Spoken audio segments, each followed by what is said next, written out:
सभी महानुभावों को मेरा सादर जय जिनेन्द्र। और आज हम पढ़ने वाले हैं 55वें नंबर के श्लोक को, और इसमें हम सत्यानुव्रत की चर्चा करेंगे। हमने पिछले 2 श्लोकों में अहिंसानुव्रत को समझा, उसमें कैसे क्या अत्याचार लगते हैं उनको समझा। अब हम पढ़ेंगे सत्यानुव्रत। सत्यानुव्रत क्या है और उसमें हमें किन किन बातों का ध्यान रखना है। तो शुरू करते हैं। स्थूल मलीकम, स्थूल मलीकम न वदति न परान वादयति सत्यमपि विपदे,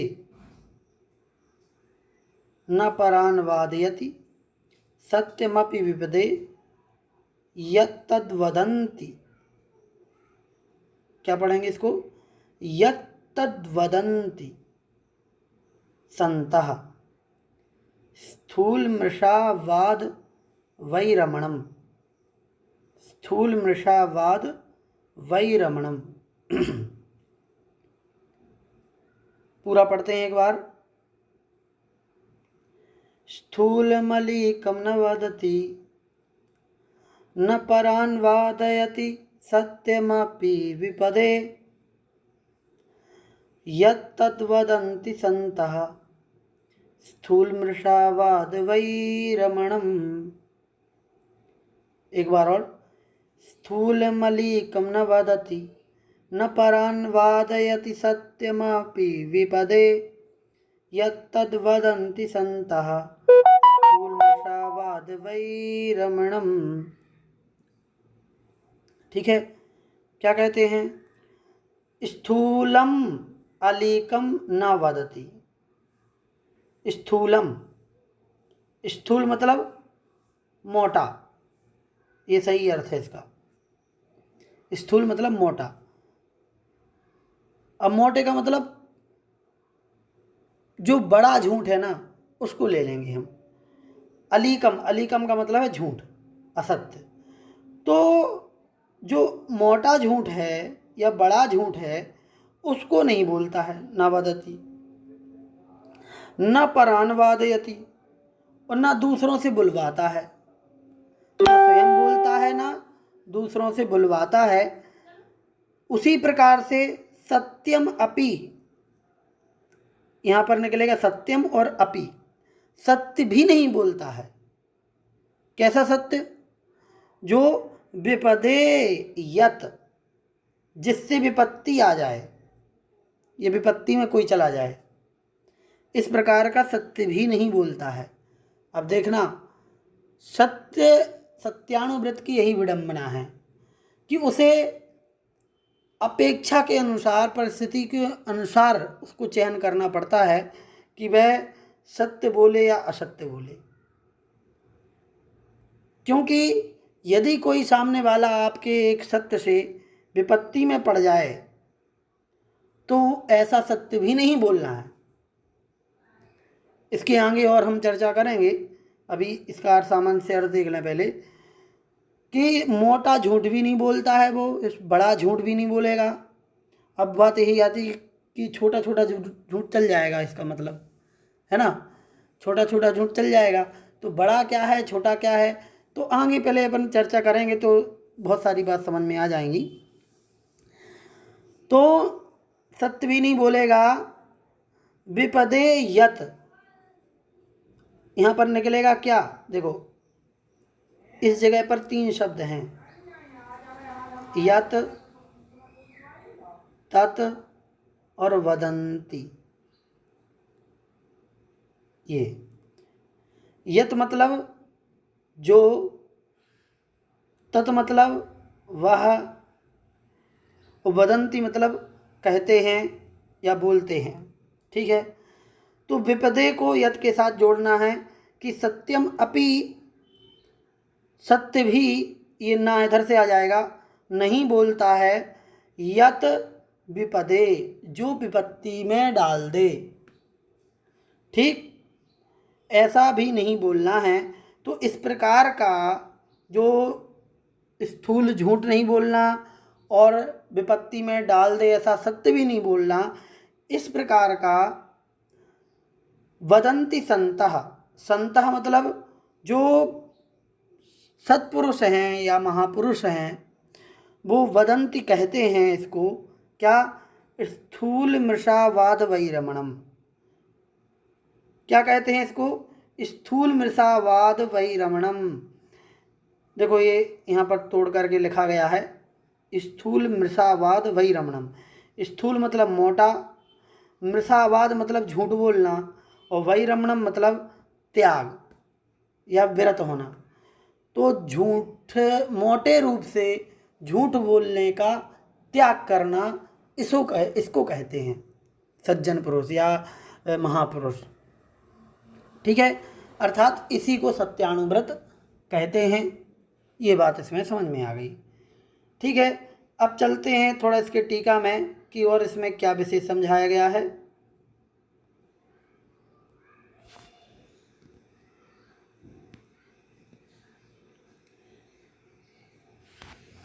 देखिए यहाँ पर सबसे पहले तो वैरमणम को बताया है कि वैरमणम क्या है। तो विरमण शब्द को ही वैरमणम लिखा है, अर्थात विरत होना।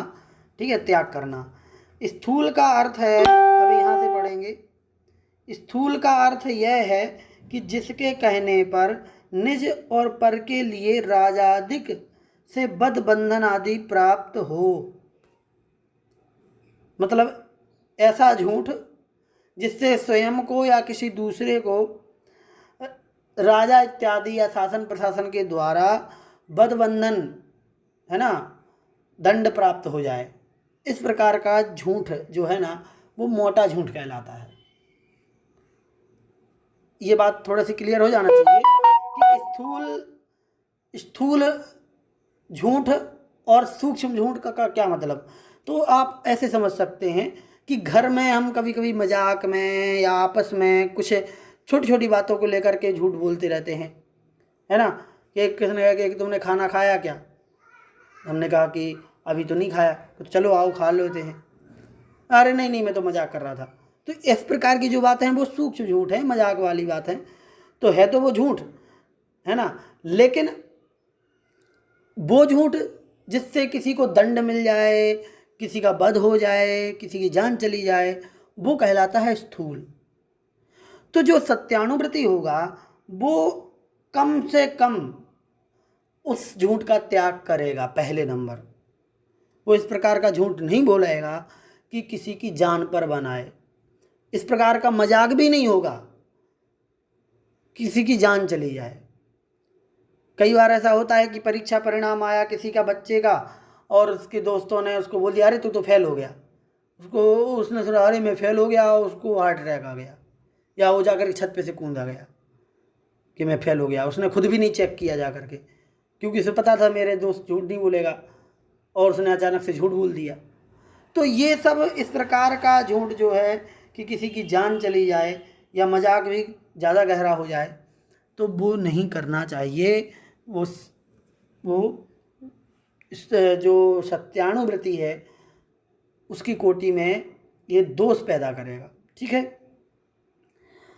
तो ऐसे स्थूल झूठ को ना तो स्वयं बोलता है और ना किसी को प्रेरणा देता है, दूसरों से बुलवाता है, और साथ ही ऐसा सत्य भी नहीं बोलता जैसे यह चोर है।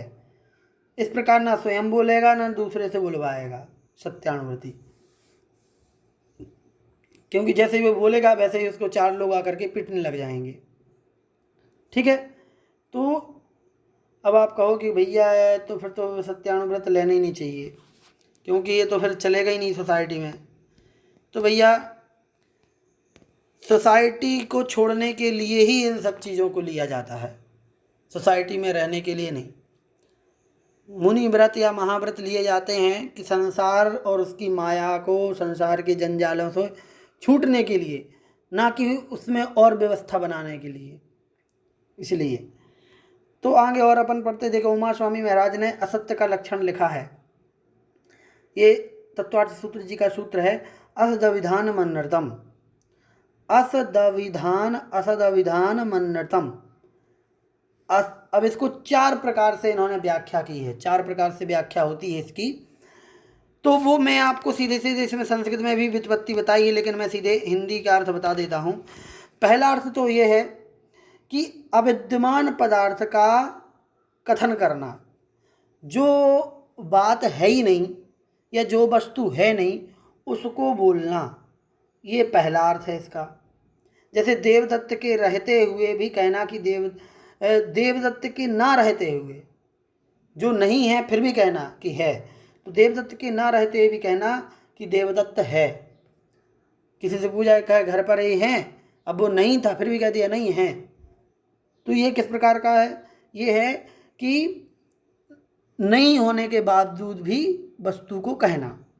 दूसरा, अविद्यमान पदार्थ का कथन विद्यमान पदार्थ का कथन नहीं करना। अभी हमने क्या किया था, जो वस्तु नहीं है उसको बता दिया था कि है।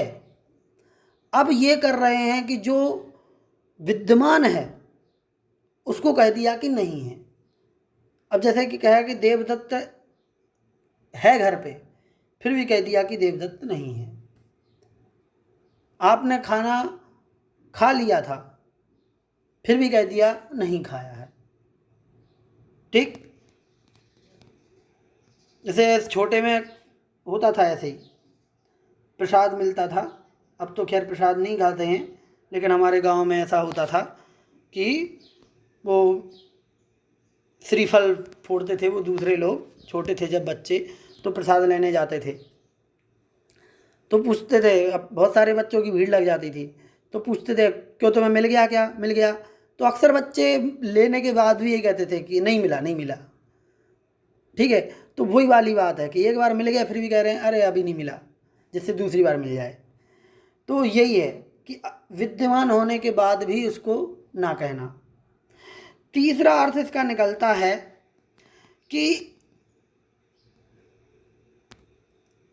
उसके समथिंग बोलना, मतलब उसके जैसे, एग्जैक्ट सही नहीं बोलना, लेकिन उससे मिलता जुलता है झूठ बोल देना, जो उससे कुछ मिलता भी है कुछ नहीं भी मिलता है।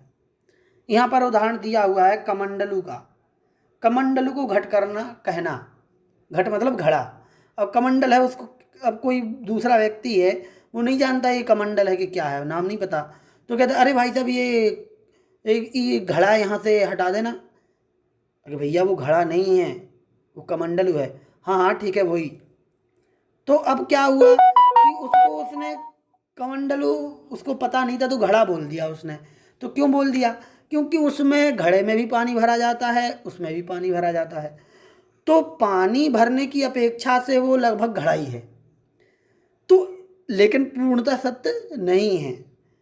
तो इस प्रकार ये भी एक टाइप का झूठ है, ये भी गलत, मिथ्या है, असत्य है।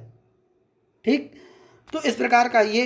और चौथा बोला है इन्होंने अप्रशस्त वचन बोलना, जैसे काने को काना, लंगड़े को लंगड़ा, निंदा करना, चुगली करना, ये सब काय में आएगा? ये सब असत्य भाषण में आएगा। निंदा करना, चुगली करना, दूसरे की बुराई करना, है ना। जब पड़ोस में जा कर के और दूसरे पड़ोस वाले की बुराई करना, कह रहे वो तो ऐसा करता है, वो तो ऐसी करती है। महिलाएं जब काम ख़त्म हो जाता है तो अक्सर ऐसा करते हैं, देखा है हमने भी। तो अब धीरे धीरे कम होता जा रहा है, गांव में तो बहुत सुनते थे हम। तो इस प्रकार से जो अप्रशस्त वचन हैं या कर्कश वचन हैं, कड़वे वचन हैं, कठोर वचन हैं, वो बोलना भी एक प्रकार का असत्य भाषण है। तो इस प्रकार से इन सब चारों प्रकार के असत्य का त्याग करना ही सत्यानुव्रत कहलाएगा। ठीक है, एक बार फिर से चारों रिपीट कर देते हैं। पहला है कि जो चीज़ नहीं है उसको कहना। ठीक है। दूसरा है जो चीज़ है उसको नहीं कहना।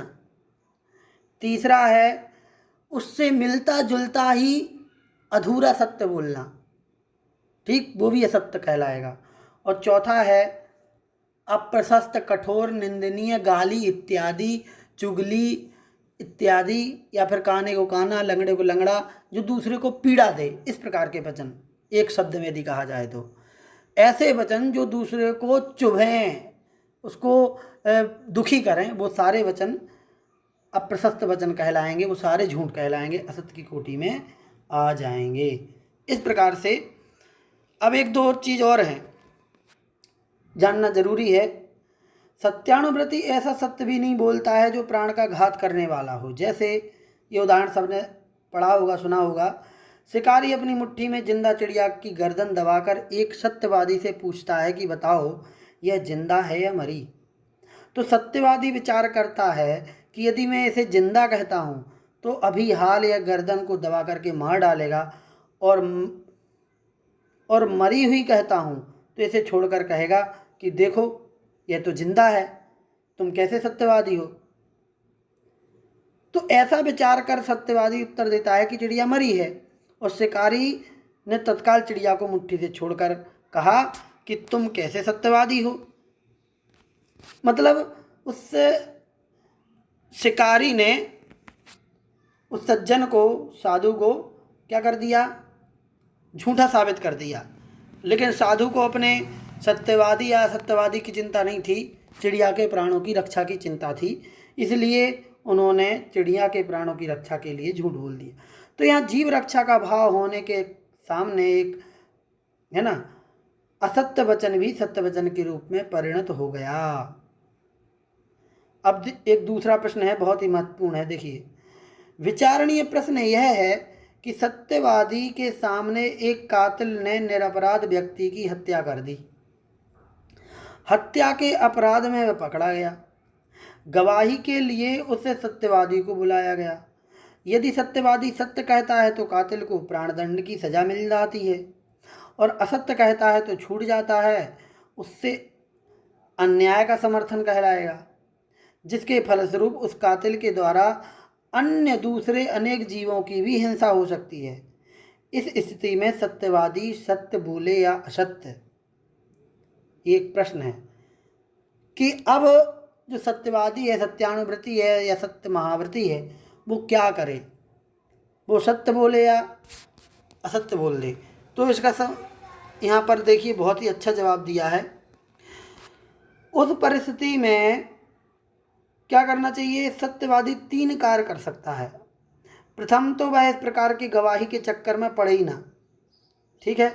द्वितीय यह है कि यदि वह कातिल अपने पाप से घृणा करने लगता है और आगामी समय में इस प्रकार के अपराध नहीं करने की प्रतिज्ञा लेता है, तो उसकी प्राण रक्षा के अभिप्राय से सत्य ना बोले, उसकी गवाही ना दे, ठीक।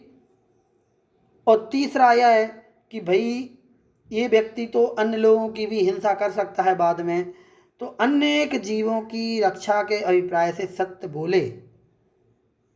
इससे क्या होगा, उस व्यक्ति को प्राणदंड मिल जाएगा जिसकी गवाही दी है, लेकिन उसके द्वारा अन्य जो अनेक जीव मरने वाले थे वो बच जाएंगे। तो संसार में अराजकता फैले तथा उसके फलस्वरूप अनेक जीवों की हत्या हो, यह एक जीव के प्राणघात की अपेक्षा अधिक पाप कहलाएगा। वो जिंदा रहेगा तो अराजकता फैलाएगा, अन्य जीवों को मारेगा, तो वो ज़्यादा पाप है बजाय इसके कि एक प्राणी का प्राणघात हो जाए। तो ज़्यादा पाप से कम पाप अच्छा, इस अपेक्षा से वह सत्य भी बोलेगा। तो इस समय उसको अपनी परिस्थिति देखना पड़ेगी, एक जैसा नियम कहीं भी लागू नहीं हो सकता है, ठीक है। तो इस प्रकार से इस श्लोक को हमने यहाँ पर समझा है। तो चलिए इस कक्षा को यहीं पे समाप्त करते हैं। जय जिनेंद्र।